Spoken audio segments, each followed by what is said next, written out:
Hello and welcome friends, let's ক্র্যাকের তরফ থেকে তোমাদের সকলকে স্বাগত জানাই। আজকে আমরা কাউন্টিং ফিগার্সের পার্ট 3 নিয়ে আলোচনা করব। যদি কারো আগের দুটি পার্ট না দেখা থাকে তাহলে অবশ্যই দেখে নিও। চলো স্টার্ট করা যাক। আজকের পার্টে আমরা টাইপ 5, 6 এবং 7 নিয়ে আলোচনা করব। চলো স্টার্ট করি। দেখো, এখানে তিনটি ছবি দেওয়া রয়েছে, অর্থাৎ ত্রিভুজ দেওয়া রয়েছে।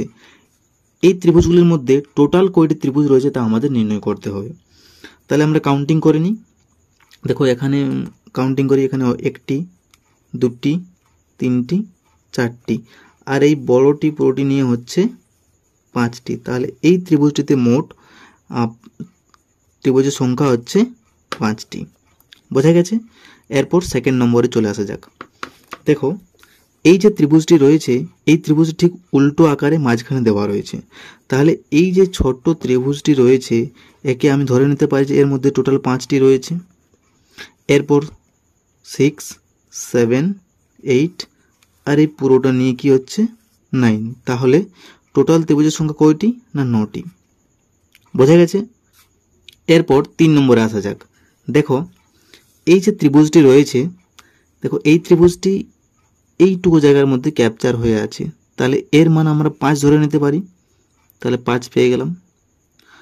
6, 7, 8 এটি নিয়ে হচ্ছে 9, 10, 11, 12 আর এই পুরোটা নিয়ে হচ্ছে 13। তাহলে টোটাল ত্রিভুজের সংখ্যা কয়টি? না 13টি। বোঝা গেছে? এটি হচ্ছে 5 নম্বর টাইপ। এরপর যদি কারো এইভাবে কাউন্টিং করতে অসুবিধে মনে হয়, তখন কিন্তু আমরা ট্রিকি একটা অ্যাপ্লাই করতে পারবো। ট্রিকটি কি? না 4n - 3। এখানে n বলতে এই যে ত্রিভুজ রয়েছে না, মাঝখানে একটি এবং বাইরে একটি, এর কাউন্টিংটিকে বোঝাচ্ছে, অর্থাৎ ত্রিভুজ সংখ্যা কয়টা। এখানে দেখো, একটি ত্রিভুজ ভিতরে আর বাইরে একটি। তাহলে কয়টি ত্রিভুজ হলো? দুটি। তাহলে অ্যাপ্লাই করে দেখি। 4n - 3, তাহলে 4 ইন্টু n মানে কত হচ্ছে ত্রিভুজের সংখ্যা। তাহলে এখানে দেখো দুটি রয়েছে, একটি, দুটি। তাহলে 4 ইন্টু 2 - 3, তাহলে 4 2 হলো 8 - 3 অর্থাৎ 5। দেখো আমাদের কিন্তু 5 অলরেডি বের হয়ে গেছে এখানে। সেকেন্ড নম্বরটা অ্যাপ্লাই করে দেখি। এখানে কয়টি ত্রিভুজ রয়েছে? ভিতরে একটি, তার বাইরে একটি আর সব থেকে বাইরে একটি। তাহলে 3টি হলো।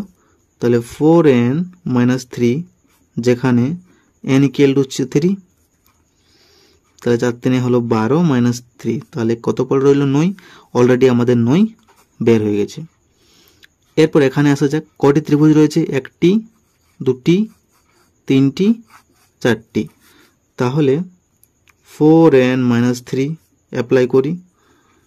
4 ইন্টু 4 - 3, তাহলে 4 4 হলো 16 - 3, তাহলে পরে থাকলো 13টি। অলরেডি দেখো আমাদের 13 বের হয়ে গেছে। তাহলে এইভাবেও কিন্তু আমাদের এই টাইপটিকে কভার করা যেতে পারে।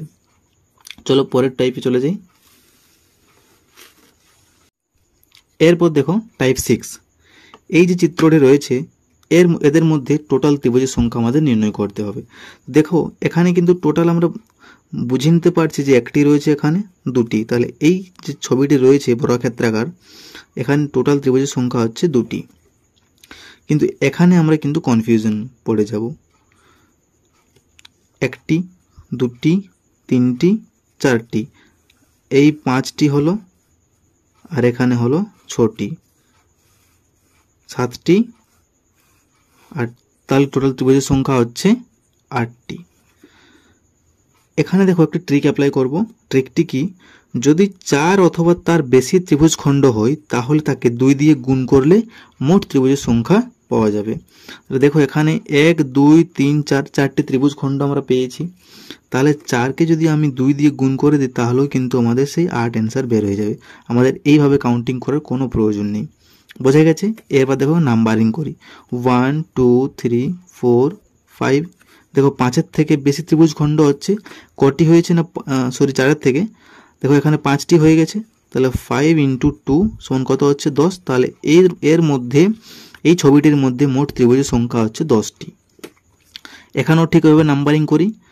1 2 3 4 5 6 7 8।